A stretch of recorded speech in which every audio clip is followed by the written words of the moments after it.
Hey everyone, Josh Martinez here, and welcome to this week's idea. So this week's idea is the Nasdaq 100. We're going to start from the monthly time frame, go from monthly, daily to 1 hour, and then give you the latest Fibonacci. All right, so we look at the monthly time frame purely for overall longer term direction.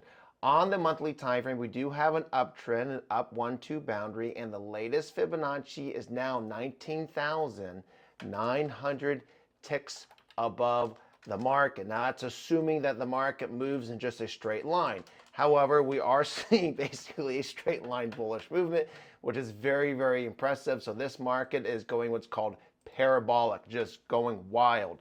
Daily time frame, which we like to use for waves. Market likes to make higher highs and higher lows. Essentially what we are waiting for on the daily time frame is just the market to retrace. Right now, there's a lot of great news taking place that's just causing the indexes to continue to go up and up and up. But we're going to need something that's going to cause a little bit of a retracement, even if it's short term, but we need a proper fractal high before we can update the Fibonacci movement. So if you are a Fibonacci trader on the daily time frame, you just basically been sitting on your hands, not really doing much. Now, eventually the market will move in waves. That's just basically what it does. It will have these big giant moves and retrace and recover and then retrace and recover. And that's just kind of the history and the story of the Nasdaq 100.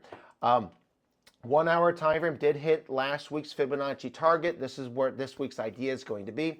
We do have our latest up 1-2 boundary.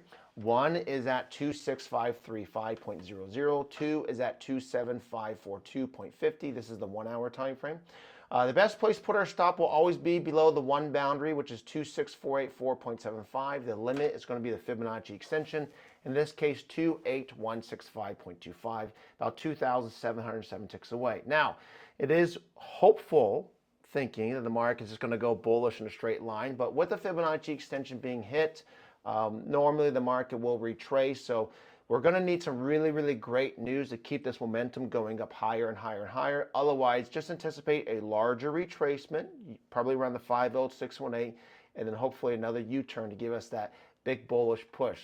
Remember, eventually the daily time frame will need to pull back, and the daily time frame, when it pulls back, it will create a bearish trend off of the 1 hour time frame, which will eventually take out that Fibonacci 1.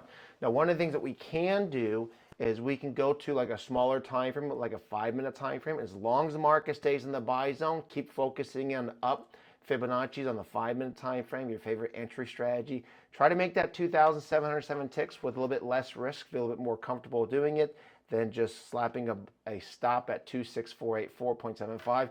I love that approach, but when the daily's already super, super high, you kind of know it's coming, so risk management is going to be key. All right, everyone, this concludes this week's idea. My name is Josh Martinez. Please understand there is risk involved in trading. You should never invest money that you cannot afford to lose. Always keep risk management in mind. Understand that we are not CTAs, which stands for Commodity Trading Advisors. What that means, what we're going to share with you is research, and ultimately what you do with this information is completely up to you. Past performance is not indicative of future returns. What that means is there's no guarantees of a positive outcome. There is risk involved in every single trade. When you place a trade, there's risk involved. Assume the risk, understand the risk, and if you're not comfortable with the risk, don't place the trade. Ultimately, you can do your very, very best, but there's no guarantees of a positive outcome when it comes to trading. Be aware of that. Trading requires skill, risk management, experience, and it is something not to take lightly. Hey, my name is Josh Martinez. Appreciate the opportunity. Hope you have a wonderful day.